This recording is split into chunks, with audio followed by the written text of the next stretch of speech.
I'm Rob. And I'm Nate. And welcome back to Rob and Nate Record a Podcast. This is week 3 of our 2021 Christmas movies.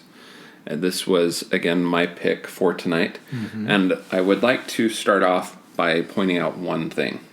The selection for tonight's movie was picked well in advance of showing Nate Mixed Nuts. Mm-hmm. So this was not me going out of my way for a makeup call. This was picked well in advance. Well, if you're going to do that, I'm just going to take back my most improved performance award. Well, I mean, I would say it's still possibly deserved because I mean, sure, I threw a wild card, but it was with this in the back, okay. You know. Yeah. Anyways, so tonight's movie is the 1940 film Remember the Night. Indeed. Have you seen this before? Never seen it. I've been long aware of it. I have almost rented it, but I have never seen it before. Good. So, I mean, so this was picked in large part with Nate in mind. Mm-hmm. I did some research planning this month's movies, including searching quite a few titles across Nate's blog.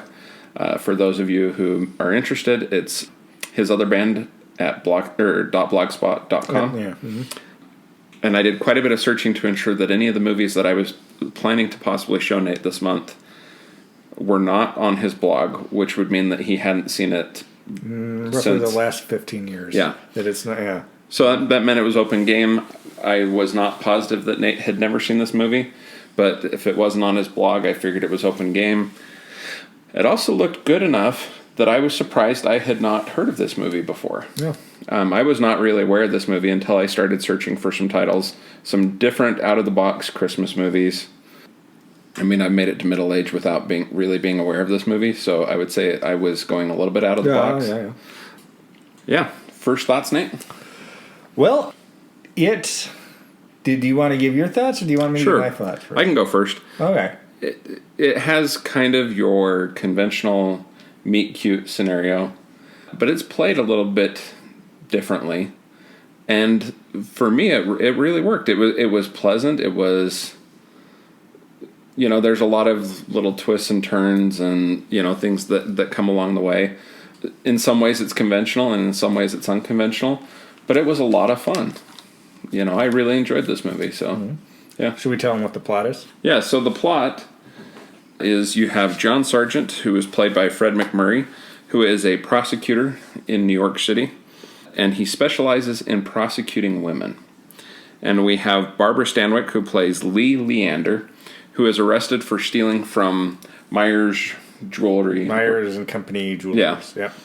And so he's brought in to prosecute her, and it's right before Christmas, and her attorney in his closing argument says very theatrical attorney. Yeah. And in his closing argument says that she's been hypnotized, and John Sargent, played by Fred McMurray, is afraid that he's losing the case to the jury, but he takes her attorney's argument that she's been hypnotized and says, well, we need an expert to come in and testify this. We need a continuance till after Christmas so we can get the expert back in here, and gets the case continued so that he can get a conviction after the holiday. But he feels bad about putting Lee Leander, played by Barbara Stanwyck, in jail over the holidays. And so he brings in the bondsman and brings in Fat Mike and helps her get bonded out. Fat Mike, though, misinterprets and brings her... Yeah, thinks the intention is, I want this girl at my apartment. So he takes the girl to the apartment where he lives with his problematic manservant, who we may revisit. Yeah. And Fat Mike is played by Tom Kennedy. I'm looking for his manservant, whose name is Rufus, played by Fred Snowflake Tunes. Who's billed in the film, in the credit, Snowflake. That's all they bill him as. As Snowflake Rufus. In the credits, they say Rufus, played by Snowflake. Oh, really? Huh. Which is how you bill an animal. Wow. I mean, it's I missed that. It's really problematic. We'll have to get back to it. Yeah. I mean, that's clearly the biggest flaw in this movie. Yeah. Mm. Yeah. But yeah, so anyways, he bonds her out, and once she realizes that he's not bonding her out with the intention of taking advantage of her, and that she's free to go, she's kind of like, well, now you kind of didn't do me a favor because now I have nowhere to go, and at least I had a warm place, and I was going to get a turkey dinner. And he says, well, let me take you to dinner to compensate you for your lost turkey dinner. And they go to a really nice restaurant where they dance. A place that doesn't exist anymore. Yeah. Where they dance and start to like each other and discover that they're from towns that are about 50 miles apart. In Indiana. Yep. And so he offers to drive her home. And along the way, they get lost. They get stranded in a field where after they crash through a fence, the next morning, the farmer confronts them with a shotgun, places them under citizen's arrest, takes them to a justice of the peace, where they're trying to lie to get away with the situation. And it quickly devolves. So Lee Leander drops a match in a garbage can, starts a fire so they can flee. So they're actually then fugitives from justice. So they hightail it out of Pennsylvania and decide when we come back we're probably going to have to go by way of Canada because we're technically fugitives in the Commonwealth of Pennsylvania. So they go to her house first, where her mother is not happy to see her. No. So John Sargent, played by Fred McMurray, takes her to his house.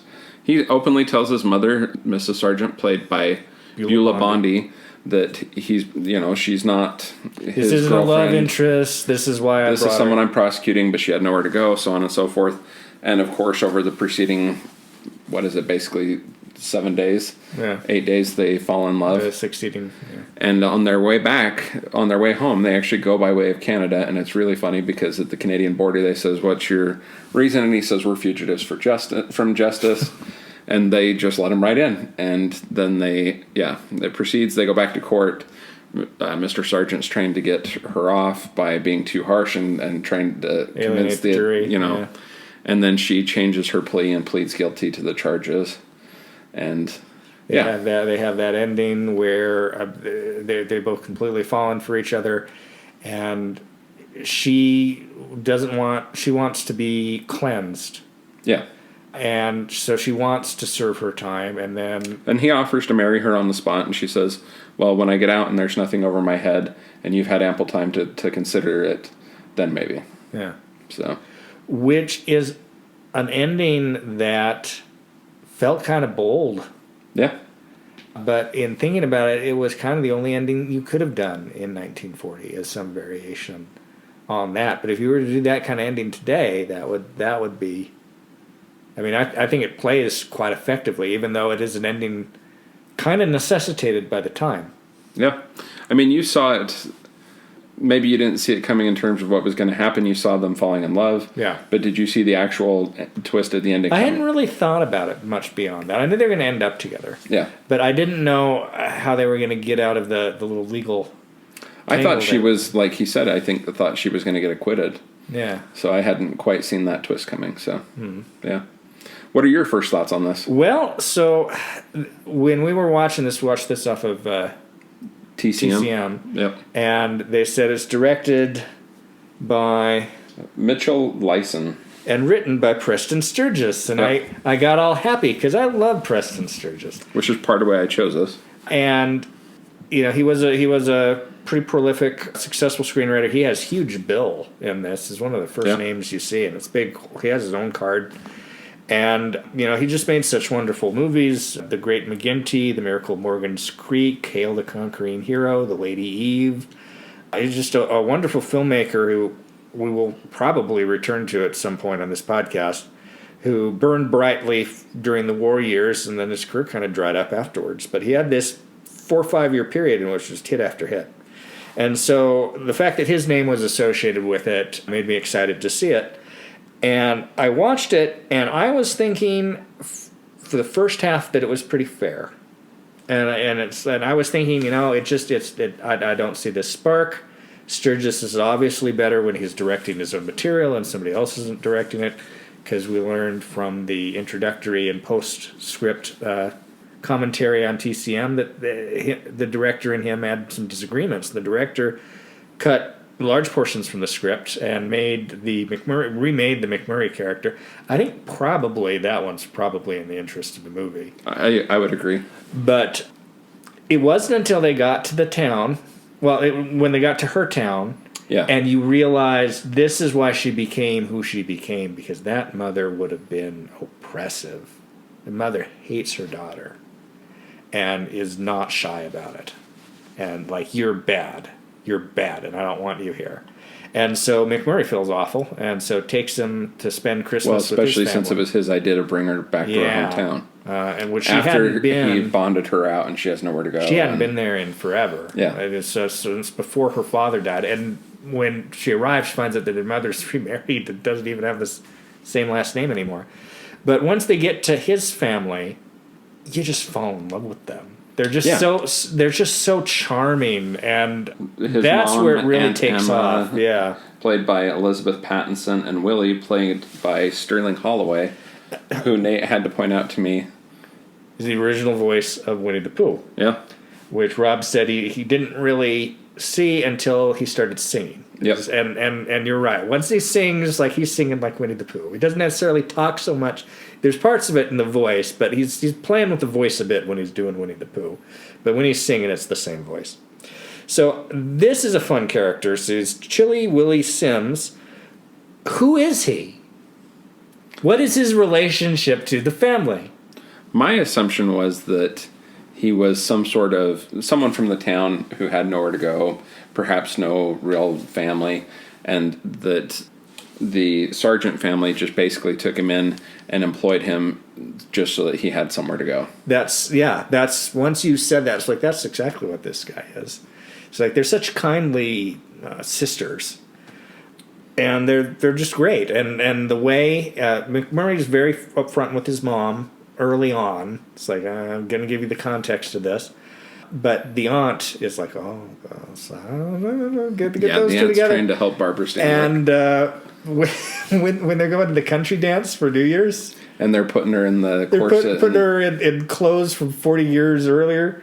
And he said that they're at this barn dance, they're supposed to play the part of the Hicks everybody thinks we are. And when they're digging the dress out from storage, there is a newspaper that says Teddy refuses to seek third term, which would be from 1908. Yeah. So, which is also a double joke in 1940 because his cousin Franklin would break president in 1940 and run for a third term. Yeah, it's just it's when they get her up in that get up and they have their hick dance, and you get some sense of the community, and I was charmed. I was really, the first half of it, I'm like, this is fair, but once you meet the extended family of both sides, it stops being so forgettable. Like the part where they're taken into the Justice of the Peace in the little Pennsylvania town, it's kind of like that could be in any movie. It's like it's funny enough, but it's this really Preston Sturgis kind of phoning this in, but it gets to have a lot. I didn't think there was much substance in the first half, but it really gets deeper. Not that it's a deep movie, but it has that kind of warm chicken soup kind of quality to the second half. It's just very pleasant. Yeah. And it really grows. Yeah. It lands, it's sentimental, and yeah. Anyways, and the problematic portion goes away after the first half. Well, we'll go back to the problematic portion in a minute, but what did you think of Barbara Stanwyck and Fred McMurray together as a couple? I thought it worked, and in the first half of the film, Barbara Stanwyck looks very nice. She's dressed very well, all those types of things. But I was like, she's just a relatively average leading lady. And then when they're at the house after they get back from the barn, there's a scene, and I was like, wow, she really is strikingly beautiful. Yeah. Where she's brushing out her hair. Yeah. And the mom comes in to try and convince her to not fall in love with her son. And yeah.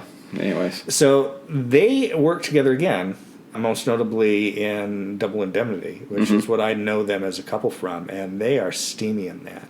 So in this, the way it started out, I'm like, I'm not feeling that sizzle. But the sizzle develops by the end, and they're good together. Niagara Falls scene works, and also that closing scene really works. Yeah. I mean, it's almost like a different movie. Yeah. Like, it has its definite... the way it changes in tone, but also stays consistent. I have used before, I don't know with you, but with other people, that probably the best film that I could think of, like a film that does changing tone well, is Sullivan's Travels, which is a Preston Sturgis comedy from about a year after this, which has parts where it's fairly broad and parts where it's borders on dark. Yeah. And this one doesn't really border on dark, but it gets dark when they go to her mom's house. That is. But that's a very brief scene. It's they stumbled upon Pottersville from. I mean, it's just like this town. No, I don't like this place. Let's get out of here. Yeah. Speaking of It's a Wonderful Life, Fred McMurray's mother is played by Beulah Bondi. Mm-hmm. Beulah Bondi was a professional mother on screen. She played Jimmy Stewart's mother several times, most notably in Mr. Smith Goes to Washington and It's a Wonderful Life, both directed by Frank Capra. But a few years ago, I stumbled upon the tragic story of the death of Beulah Bondi, and I'm going to read from Wikipedia. Bondi died from pulmonary complications caused by broken ribs suffered when she tripped over her cat in her home on January the 11th, 1981, at the age of 92. Wow. She's an old cat lady. Tripped over a cat. Yeah. Caused her death. That's, wow. Yeah. And she never had kids, never married, even though she was famous as a mother on screen. Yeah. And do we want to go back to Willie? Oh, well, not to Willie, to Rufus. Yeah, we should probably talk about Rufus. There's a scene later on in the film where they're lost at night and they're driving around, and Barbara Stanwyck sees something. It's like, look out, it's an elephant. And then the camera cuts to it, and it's actually a thrashing machine that has, like, winter cover over it. So it looks kind of like an elephant. It is the elephant in the film, or rather it would be, were it not for Rufus, who is the black house servant, Manservant. Fred McMurray, manservant, who is an awful racial caricature and an idiot, and wow, he's uncomfortable. Yeah. Uncomfortable is pretty darn accurate. You're like, oh my goodness. Well, and the scene that you're alluding to, so they end up sleeping in the car, and before they fall asleep, he reaches in the back seat and pulls out food, and he says, he's not a smart man, but he sure can cook. Yeah. Or something to that effect. But yeah, it was the only scenes that he's simple-minded. I mean, the only scenes he's in is at the apartment. Yeah. But yeah. Yeah, he is. Yeah. If you could edit this film to get rid of him. If you could edit this film to get rid of him, this would probably be a 10-star movie. Yeah, he's a problem. Yeah.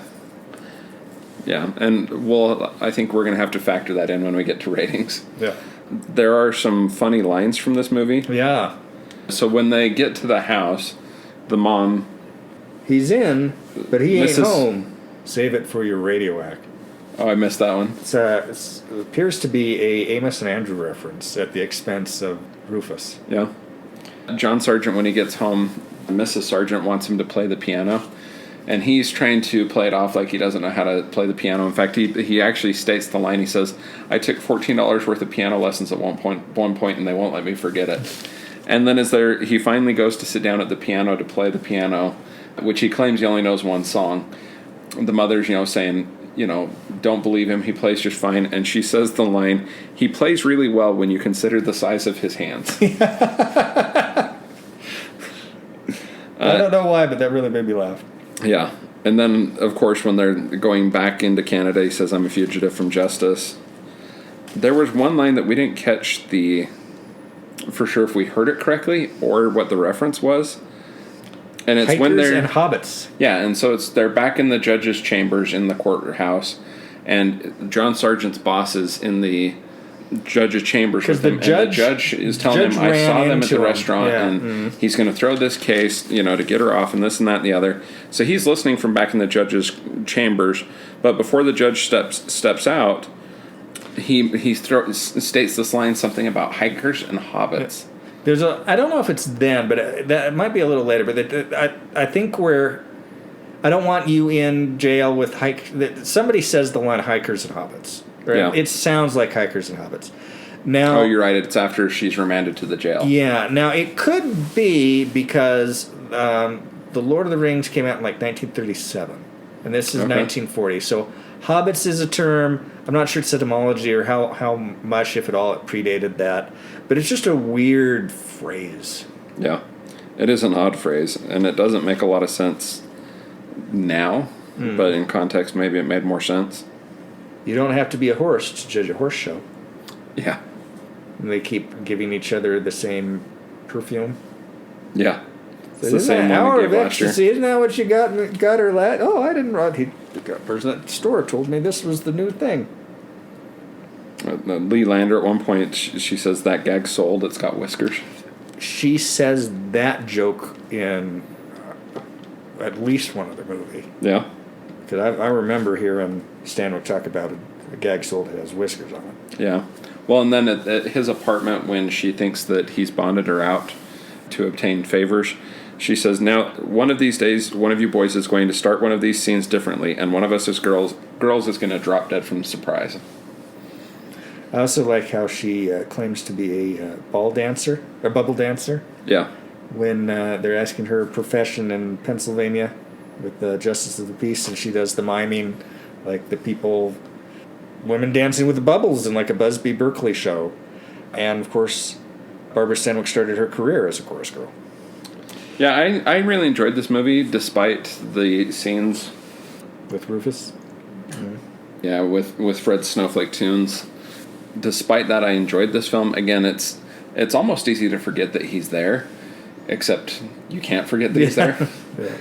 But this still was a pleasant movie. I enjoyed it. Yeah, I really I got excited when I heard Sturgis's name. The first half, I'm like, this is interchangeable. There's not much to it. But once they get to Indiana, it really goes up a level, and just I was won over by it. I was really charmed. How would you rate this film? Movie. I'm going to give it 3 because of its weaker first half. Pulls it off in the second half of the game. Yeah. But I don't think I can really give it more than 3, and I'm probably a 7. So I wanted to give this 4 and 9 when the movie ended. Mm.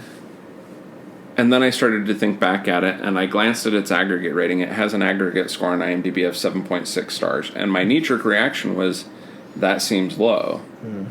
But then when you go and look at, the part with Mr. Tunes in it, you have to account for that somehow. Mm. And so I think this is probably more in the 3.5, and on the high end, an 8. And again, I keep going back to the fact that the first half of the movie is just okay.